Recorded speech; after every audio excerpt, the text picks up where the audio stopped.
जी हां दोस्तों, आईपीएस पुरन के आरोपी को सरकार से मिला धांसू इनाम। इस मेहरबानी के पीछे आखिर क्या है राज? दोस्तों, आईपीएस वाई पुरन कुमार को तो आप भूल गए होंगे, याद है? और याद है उनके साथ क्या क्या हुआ? याद है आपको किसकी वजह से उन्होंने खुद की जान ली थी? याद है आपको किसका नाम अपने मौत के लिए अंतिम नोट में उन्होंने लिखा था? याद है आपको? वाई पूरन कुमार। और क्या वाई पूरन कुमार को न्याय दिलाने के लिए क्या हुआ था, याद कीजिए जरा। अब मैं जो आपको बताने जा रहा हूं, सुनकर आप हैरान जरूर होंगे और एक बात आप समझ जाएंगे कि सरकार जो एक्शन किसी पर लेती है, असल में वो एक्शन हमें और आपको भ्रम में डालने का तरीका होता है। असल में तो सरकार इनाम देती है साहब, इनाम। बताएंगे आपको। नमस्कार, आप द राजनीति का विशेष सेगमेंट देख रहे हैं। मैं हूं आपके साथ यासूब रजा। दोस्तों, आईपीएस पूरन कुमार के आरोपी को इनाम दिया गया है। इनाम हरियाणा के वरिष्ठ आईपीएस अधिकारी को आईपीएस वाई पूरन कुमार के मामले में अवकाश पर भेजा था। आप में से कईयों को जो है सुनकर लगा होगा कि सरकार ने एक्शन लिया है, लेकिन अब जो बात सामने आई है उससे लगता है कि यह तो एक्शन नहीं, इनाम है, तोहफा है, गिफ्ट है। जी हां दोस्तों, लगभग अवकाश पर भेजा गया था और बाद में हरियाणा के डीजीपी के पद से हटा दिया गया था।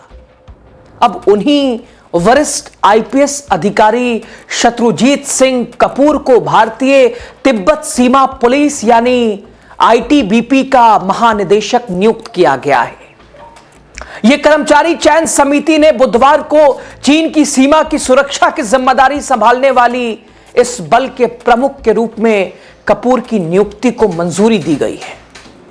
हरियाणा कैडर के 1990 बैच के आईपीएस अधिकारी कपूर आईटीबीपी प्रमुख के रूप में 31 अक्टूबर 2026 तक काम करेंगे। उनके सेवा निवृत्त की तारीख है। कार्मिक मंत्रालय के आदेश के अनुसार कपूर मौजूदा परवीन कुमार का स्थान लेंगे, जिन्हें अब बीएसएफ का नया महानिदेशक बनाया गया है। बीएसएफ में उनका कार्यकाल 30 सितंबर 2030 तक रहेगा। शत्रुजीत कुमार की नियुक्ति उस विवाद के पीछे आई जिसने पिछले साल हरियाणा पुलिस को हिला के रख दिया था, जब वाई पूरन कुमार 2001 बैच के आईपीएस अधिकारी कथित रूप से अपने चंडीगढ़ निवास में गोली मारकर उन्होंने आत्महत्या कर ली और एक अंतिम पत्र छोड़ा जिसमें उन्होंने तत्कालीन डीजीपी कपूर समेत वरिष्ठ पुलिस अधिकारियों को अपनी इस कदम के लिए जिम्मेदार ठहराया। 9 पन्नों के अंतिम नोट में पूरन कुमार ने कई वरिष्ठ अधिकारियों पर लांछित मानसिक उत्पीड़न, जातिगत भेदभाव, सार्वजनिक अपमान और अत्याचार करने का आरोप लगाया। वाई पूरन कुमार की पत्नी वरिष्ठ आईएएस अधिकारी अमनीत पी कुमार ने शत्रुजीत कपूर और उस समय रोहतक के पुलिस अधीक्षक नरेंद्र बिजरानिया के खिलाफ भारतीय न्याय संहिता की धारा 108, SC/ST अधिनियम की प्रासंगिक धाराओं के तहत प्राथमिकी दर्ज करने की शिकायत की थी। चंडीगढ़ पुलिस ने शत्रुजीत कपूर, हरियाणा के मुख्य सचिव अनुराग रस्तोगी और इसके अलावा बिजानिया सहित 15 वरिष्ठ अधिकारियों के खिलाफ एफआईआर दर्ज की है। मामले की जांच के लिए इंस्पेक्टर जनरल पुष्पेंद्र कुमार के नेतृत्व में एसआईटी का गठन किया गया है। एसआईटी ने अंतिम नोट में नामित 14 आईएएस और आईपीएस अधिकारियों के बयान दर्ज कर लिए हैं, जिनमें शत्रुजीत कपूर भी शामिल हैं, जिन्हें सितंबर में पूछताछ के लिए बुलाया गया। कपूर को 14 अक्टूबर 2025 को अवकाश पर भेजा गया था। अब उन्हीं को सरकार ने इनाम दे दिया है। दोस्तों, 1966 में जिंद हरियाणा में जन्मे कपूर ने कुरुक्षेत्र के नेशनल इंस्टीट्यूट ऑफ टेक्नोलॉजी में से मैकेनिकल इंजीनियरिंग में बीटेक की डिग्री प्राप्त की है। उन्होंने सितंबर 1991 में आईपीएस ज्वाइन किया। शत्रुजीत कपूर का अलग अलग पदों पर काम वो कर चुके हैं, अलग अलग पदों पे काम इन्होंने किया है। इन्हें हरियाणा के पूर्व मुख्यमंत्री और कैबिनेट मंत्री मनोहर लाल खट्टर का करीबी भी माना जाता है। दोस्तों, जब 2014 में हरियाणा में बीजेपी सत्ता में आई, खट्टर सीएम बने तो शत्रुजीत कपूर को राज्य के अपराध जांच विभाग का प्रमुख नियुक्त किया गया। इसके बाद उन्होंने सितंबर 2016 से फरवरी 2021 तक राज्य के विद्युत वितरण कंपनियों, इसके अलावा UHBVN और THBVN के अध्यक्ष और प्रबंध निदेशक के रूप में भी काम किया।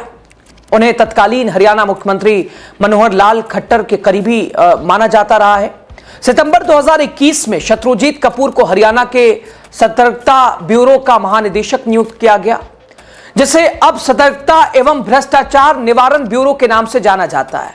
दोस्तों, 16 अगस्त 2023 को वो हरियाणा के DGP नियुक्त किए गए। PK अग्रवाल का स्थान लेते हुए शत्रुजीत कपूर 1990 बैच के अधिकारियों की UPSC, इसके अलावा एम्पनेल सूची से चुना गया था। तीनों में वो जूनियर थे और मुंबई अकिल और इसके अलावा RC मिश्रा को पीछे छोड़ दिया गया, जिसे खट्टर के करीबी होने से जोड़ा गया। शत्रुजीत कपूर का कार्यकाल पहले ACB प्रमुख और बाद में DGP के रूप में, और इसके अलावा IAS अधिकारियों की भ्रष्टाचार मामलों में गिरफ्तारियों के लिए भी जाना गया। पिछले साल राज्य सरकार ने उन दोनों के खिलाफ मुकदमा चलाने की भी मंजूरी दी।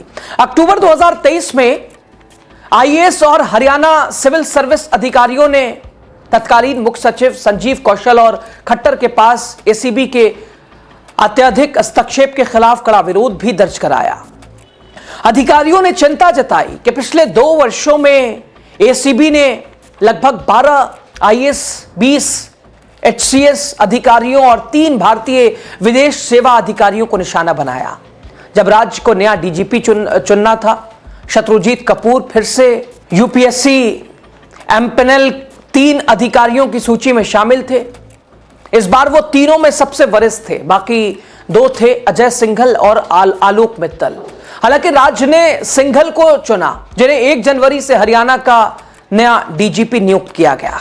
तो दोस्तों, IPS वाई पूरन कुमार, जब उन्होंने ये कदम उठाया था, अपने ही सीनियर के ऊपर न जाने कैसे कैसे आरोप लगाते हुए उन्होंने अपने जीवन को समाप्त कर लगातार, जो कि राहुल गांधी समेत तमाम विपक्षी नेताओं ने हरियाणा की राजनीति से लेकर देश की राजनीति ने जिसने भूचाल ला दिया, लेकिन हम आप समझते थे कि भाई IPS वाई पूरन ने जिसे आरोपी बनाया वो शत्रुजीत कपूर, जिन्हें उस वक्त छुट्टी पे भेज दिया गया। हमें आपको लगा होगा कि भाई एक्शन, जो कि मुख्य आरोपी IPS वाई पूरन कुमार ने इन्हीं को बनाया था।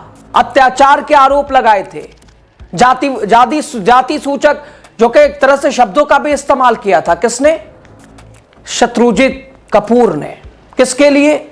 IPS वाई पूरन कुमार के लिए, जिन्होंने अपनी जीवन लीला को समाप्त कर लिया। और हम आप समझ रहे थे कि साहब सरकार ने एक्शन लिया है, लेकिन दोस्तों आप देखिए, अब लंबे समय के बाद छुट्टी समझिए खत्म हो गई।